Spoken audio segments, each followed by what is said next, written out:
জি শাহিন ভাই, ধন্যবাদ। শাহিন ভাই, আমরা আলোচনায় চলে যাই।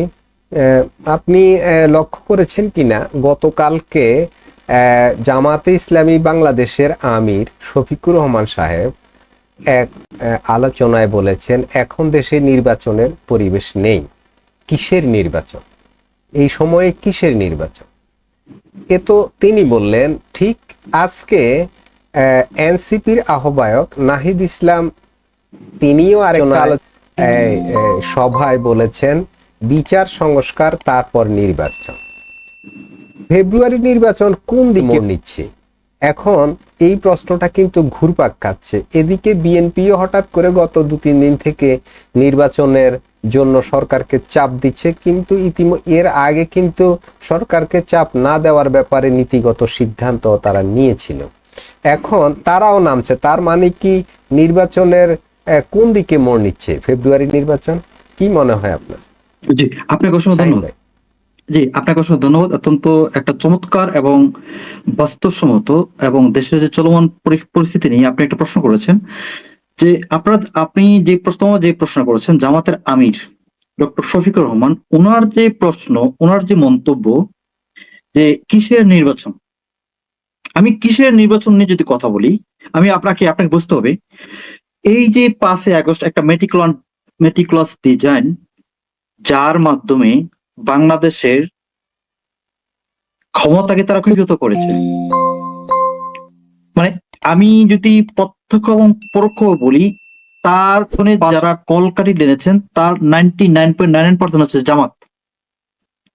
এখন জামাত হচ্ছে যে বর্তমানে বাংলাদেশের অ্যাডমিনিস্ট্রেটিভ, যেখানে সেনাবাহিনী বলেন, যেখানে আমাদের হাইকোর্ট বলেন, সুপ্রিম কোর্ট বলেন, এমন কোন অ্যাডমিনিস্ট্রেটিভের মানে জায়গাতে তাদের পদচারণ নাই যেখানে তার জামাত নাই। এখন জামাত সবচেয়ে সুবিধাভোগী এই সময়ের জন্য, 5 আগস্টের পর সবচেয়ে সুবিধাভোগী হচ্ছে জামাত।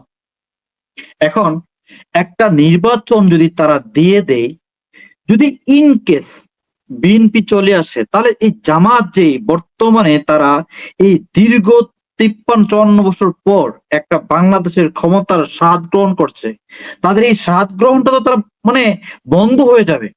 আপনি জিনিসটা যদি আমি অত্যন্ত সূক্ষ্ম এবং মানে তাদের যে কথাবার্তাগুলো বিশ্লেষণ করে বলছি, যে তারা যে তাদের কথা মতো তারা কি যে মানে এই যে বলছিল যে হয়তো রোজার আগে একটা নির্বাচন হইতে পারে। দেখেন, ডক্টর শফিকের কথায় ভিত্তি করে কিন্তু তারেক জিয়া এবং বেগম জিয়া এই কাজটা তাদের একটা যেহেতু জামাতের এখানে একটা মশারা আছে, সেই ক্ষেত্রে কিন্তু তারা কিন্তু ডক্টর ইউনূস যেহেতু নির্বাচন নিয়ে একটা তাল বাহানা করতে যাচ্ছে, তাহলে কি তাকে আটকানোর জন্য কিন্তু তারা কি করছে, হ্যাঁ তাহলে আপনি রোজার আগেই ফেব্রুয়ারিতে নির্বাচন দিতে পারেন। দেখেন, এখন বিএনপি তাদের যে রাজনৈতিক আদর্শ, আমি জানি না যে তারা আজও পর্যন্ত কেন তারা জামাতের হাতকে শক্তভাবে তারা ধরে রেখেছেন।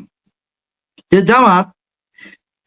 জামাত বাংলা বিশ্বাস করে না, তারা পাকিস্তান এখনো তারা মনে করে যে এই দেশটা পাকিস্তানের একটা অঙ্গরাজ্য। এখন পাকিস্তানের অঙ্গরাজ্য হয়ে পাকিস্তানের অঙ্গরাজ্যতে এই জামাতে ইসলাম, এই ডক্টর শফিকুর রহমান, উনি ওনার পিয়ারে পাকিস্তানের পক্ষে কথা বলবে, সেই স্বাভাবিক। তারা যে 54 বছর পর তারা আজকে এই ক্ষমতা এই ক্ষমতার স্বাদ নির্বাচিত না হওয়ার পরও এই ক্ষমতার স্বাদ গ্রহণ করছে। আপনি কি তো তাদের যে এই গ্রহণ করা, আপনি কি চান তারা এখানে এখান থেকে হোক, বিতাড়িত হোক? নির্বাচন যদি এই মুহূর্তে নির্বাচন হয়, আমি আপনাকে এক কলম রেখে দেই, 60% ভোটার আওয়ামী লীগের ভোট ব্যাংকে যাবে। 60% ভোটার।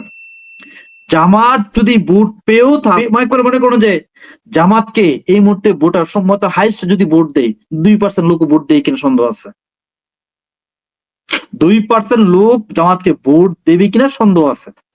এখন তারা তো 2% ভোট নিয়ে তো তারা আর সংসদে নির্বাচিত হতে পারবে না। তো এখানে অ্যাডমিনিস্ট্রেটিভ সমস্তটাই তাদের এতদিন, তারাই দেশটাকে পরিচালনা করছে। মানে তারা নির্বাচন না, তারা মানে বিজয়ী না হয়ে, তো তারা তাদের নির্বাচনের দরকারটা কি এখানে? যেখানে সেনা প্রধানের সাথে মিটিং করার জন্য বিএনপির মতো একটা জাতীয় পার্টির তাদের কি তাদের মানে অ্যাপয়েন্টমেন্ট নেওয়া লাগে, আর জামাতের অ্যাপয়েন্টমেন্ট লাগে না।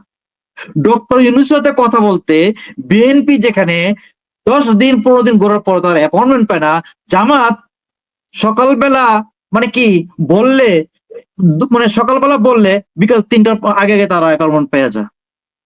তো আপনার কি এখনো বোধগম্য হয় না যে জামাত তারা অ্যাডমিনিস্ট্রেটিভ এমন কোন জায়গা বা এমন কোন স্থান বাকি নেই তাদের মানে এই যে জামাত শিবিরের কর্মী দ্বারা তারা পরিপূর্ণ করেছেন? এটা কি আমাদের বাঙালি জাতির জন্য একটা দুর্ভাগ্য যে জামাতের মধ্যে একটি কক্ষিগত দল, একটা জামাতের মধ্যে দেশদ্রোহী দল, তারা আজকে মানে এই দেশটাকে, ঠিক আছে, আমি সেজন্য হাসিনাকে দায়ী করব। আমি এই জন্য হাসিনাকে দায়ী করে, হাসিনা একটা ব্যর্থ সরকার ছিল। কেন ব্যর্থ সরকার ছিল? যে যে দলটাকে আন্তর্জাতিকভাবে তারা জানে জঙ্গি, তারপরও কেন জামাতকে তারা প্রতিরোধ করতে পারে নাই?